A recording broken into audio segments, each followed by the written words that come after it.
Tunashukuru kwamba tumezungumza yote ambayo yalikuwa ni muhimu na tumewasilisha kwa Mheshimiwa Waziri na timu yake. Kwa hiyo naamini vikao vitaendelea. Labda kubwa ni lipi ambalo mlijadiliwa mara kwanza wakati unaingia ulisema haujajua agenda. Baba agenda imekuwa ni nini? Maendeleo ya soka Tanzania. Halihusiani na mchezo namba 184 dhidi ya Yanga? Maendeleo ya soka Tanzania. Kama yapi mwenyekiti? Hayawezi kuwa maendeleo ya soka yako mengi.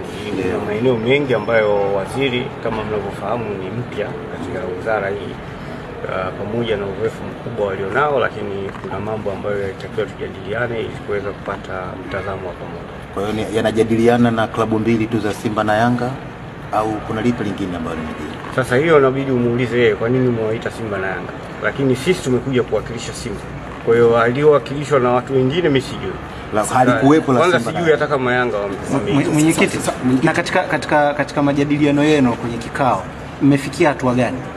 Kwenye hayo vikao vinaendelea. Leo tumeanza kikao cha awali, tutafanya tena kikao wakati mwingine. Sawa, mwenyekiti, wakati Young Africans wanatoka walisema miongoni mwa kilichojadiliwa ilikuwa ni mchezo wenu wa Yanga na Simba. Labda nyinyi kwenye hayo majadiliano na kile ambacho ulichokisema kama ni maendeleo ya mchezo wa mpira wa miguu nchini, na ukasema kwamba waziri ni mpya kwenye wizara, kwa hiyo kuna mambo mengi ambayo alikuwa anataka kuyafahamu kutoka kwenu.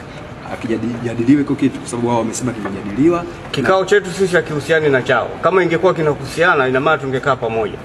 Kwa hiyo siwezi kujibia jambo ambalo sikulishuhudia.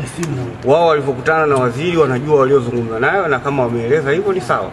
Lakini sisi tunachosema hayo ambayo nimewaeleza ndio ambayo tulijadiliana. Kwa hiyo hili alikujadiliwa la mechi ya Yanga na Simba namba 184? Hapana. Labda kuna mwanga wa maendeleo haya soka unayoona? Sasa hiyo itakuja kwenye tafsiri ya mwisho ambapo tutakuja kutoa taarifa ya pamoja.